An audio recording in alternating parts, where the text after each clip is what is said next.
বিরতির পর স্বাগত। আজ বিশ্ব যক্ষ্মা দিবস। গোটা বিশ্বব্যাপী এই দিনটি পালন করা হচ্ছে, ঠিক তেমনি রাজ্যেও এই দিনটি পালন করা হচ্ছে। জিবি হাসপাতালে আজ যক্ষ্মা রোগীদের মধ্যে ফল ও মিষ্টি দিয়ে শুভেচ্ছা বিনিময় করা হয়, এই দিনটি উদযাপন করা হয়। এ বিষয়ে জিবি হাসপাতালের মেডিকেল সুপারিনটেন্ডেন্ট শঙ্কর চক্রবর্তীও উপস্থিত ছিলেন। বিশ্ব যক্ষ্মা দিবসের দিন রোগীদেরকে ফল মিষ্টি ফুল দিয়ে এই অনুষ্ঠানটি আজ পালন করা হয় জিবি হাসপাতালে, রাজ্যের প্রধান রেফারেল হাসপাতালে। শুধুমাত্র জিবি হাসপাতাল নয়, রাজ্যের আরো বেশ কয়েকটি হাসপাতাল, তার সাথে বিভিন্ন ইনস্টিটিউটেও এই দিনটি পালন করা হয়েছে। আজ সকালে দেখা গেছে বিভিন্ন জায়গায় প্রভাত ফেরি র্যালির আয়োজন করা হয়েছে।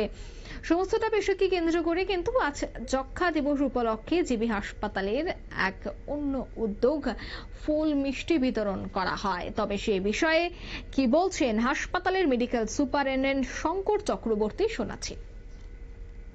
বাস্তবায়ন করি, এটাই হলো 2025 সালে বিশ্ব যক্ষ্মা রোগ দিবসের মূল বক্তব্য, মূল থিম। তো সেটাকে সামনে রেখেই আমরা কাজ করছি। আজকে এই দিবস উপলক্ষে আমাদের জিবিপি হাসপাতালে যে সমস্ত যক্ষ্মা রোগীরা ভর্তি আছেন, আমরা ওদেরকে ফুল এবং সামান্য মিষ্টি দিয়ে অভ্যর্থনা জানিয়েছি, সংবর্ধনা জানিয়েছি।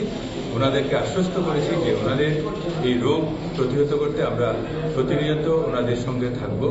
মাননীয় প্রধানমন্ত্রী যেটা বলেছেন, ভারতকে টিবি মুক্ত দেশ, এবং মাননীয় মুখ্যমন্ত্রী ত্রিপুরাজি যেটা করেছেন যে টিবি মুক্ত পঞ্চায়েত, সেই লক্ষ্য পূরণে আমাদের যারা চিকিৎসক এবং স্বাস্থ্যকর্মী আছে তারা প্রত্যেকেই কাজে ঝাঁপিয়ে পড়েছেন।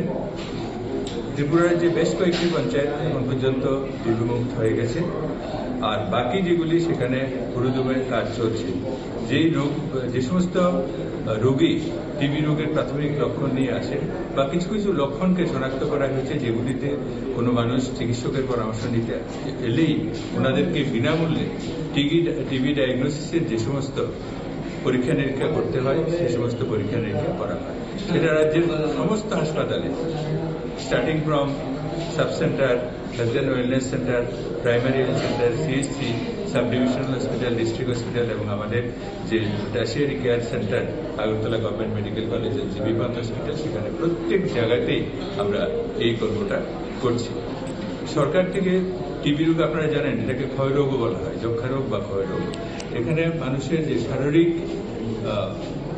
প্রত্যেক দিনই ওজন কমতে থাকে, শরীর ক্ষয় হতে থাকে, তো সেই সমস্ত কারণে এদের নিউট্রিশন অত্যন্ত জরুরি। ওনাদের এই নিউট্রিশন ঠিক রাখার জন্য সরকারের পক্ষ থেকে প্রতি মাসে 1000 টাকা করে দেওয়া হয়।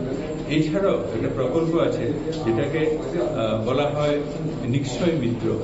এনারা অ্যাডপ্ট করেন 6 মাসের জন্য, প্রতি মাসে 500 টাকা করে, 6 মাসে 3000 টাকা দিয়ে এক একটা টিবি পেশেন্টকে অ্যাডপ্ট করেন। ব্যক্তিগতভাবে আমি নিজেও করেছি, আমাদের অনেক অফিসিয়ালরা করেছেন, আমাদের অনেক চিকিৎসকরা করেছেন, অনেককেই অ্যাডপ্ট করে নিয়েছেন।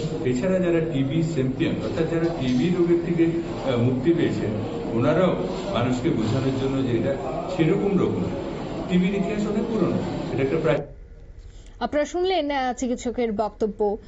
এবং যক্ষ্মা রোগের বিরুদ্ধে এই লড়াই চালিয়ে যেতে হবে, লড়াইয়ে সকলকে এগিয়ে আসতে হবে, সে কথাই কিন্তু তুলে ধরা হয়েছে। এই মুহূর্তের সংবাদ এ পর্যন্তই। আমাদের পরবর্তী নিউজ এবং আপডেট দেখার জন্য অবশ্যই চোখ রাখবেন শুধুমাত্র নিউজ ভ্যানগার্ডের পর্দায়। খবরের ভাষায় মানুষের প্রতিবাদ, মানুষের ভাষায় নিউজ ভ্যানগার্ড। ধন্যবাদ।